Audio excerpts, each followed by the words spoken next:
me ask you a question. I never thought of this before, and maybe from your time with Ring of Honor you would know. But obviously you made the recommendations that led to the WWF having softer rings, which are still in one form or another utilized today. Independent wrestling, what about those rings? Are those the same as they've been 20, 30 years ago, or have they gotten softer? Well, no, they're, I mean, it's all over the page. I've seen some of the worst rings ever, handmade rings, wooden rings, whatever the fuck. Remember the last year I was at a show where the ring actually collapsed and I just left because they never got it back again. But with Ring of Honor, I did have their rings redone as soon as Sinclair bought the company also, because they had one of those fucking, I call them McDonald's rings, because they're fast food rings from the fucking High Spots in Charlotte, right? They make a ton of rings, and they make them cheap, and that's exactly what they're worth.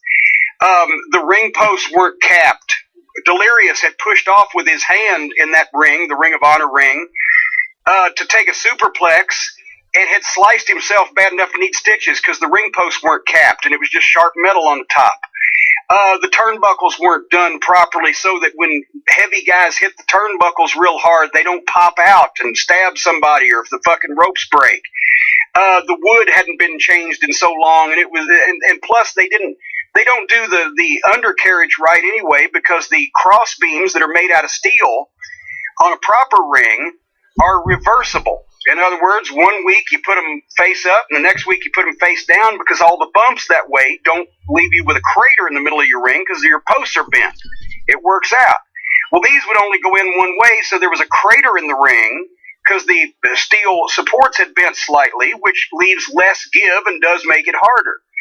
And they didn't have the good padding like the WWF uses. They had fucking carpet on the goddamn thing, and it didn't reach all the way to the fucking to the apron, so you could break your back on taking a bad bump on the edge of the apron or bust yourself open, or there's fucking issues with it. We got, what I did was, basically, I got in the Ring of Honor ring, took a couple of bumps in it, flat back bumps myself, looked under it, and determined that what could be best used on it was a can of gasoline and a fucking blowtorch, and we set it on fire. And I got Danny Davis, and he has family that are steel workers that were making all of the OVW rings at actually to WWE specifications, but half the price.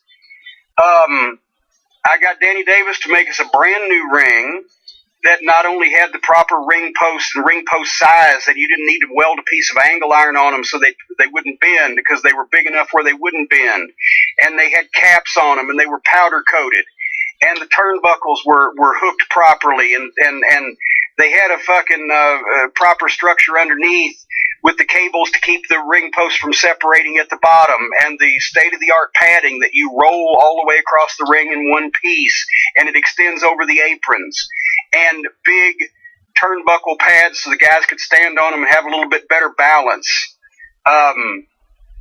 Like the old WCW ones that were made out of that mylar that you could also slap and get some noise out of, rather than the WWF turnbuckle pads, which were too mushy and also made out of cloth and didn't make any noise. And a lot of shit like that. And that way it was, and they had a little bit wider apron for the stupid guys that wanted to do shit on the apron. And it was a 19-foot ring, which instead of an 18-foot, which is normal for all the Southern territories and everybody really except the AWA and the WWF. But it wasn't a 20-foot ring like the WWF uses, because that way you could still get it in some of these smaller arenas. But 19 feet gave them a little bit more room to play and a little bit more room on the apron instead of, having to walk on it like a balance beam. That's the first thing, because if the guys are supposed to be professional athletes, you have to give them a professional surface to perform in that they're not going to get hurt, so that they can have the best, chance that they have of not hurting themselves. And of course, then Ring of Honor took that ring, and the ring crew never could figure out how to set it up because it was different than what they'd been used to.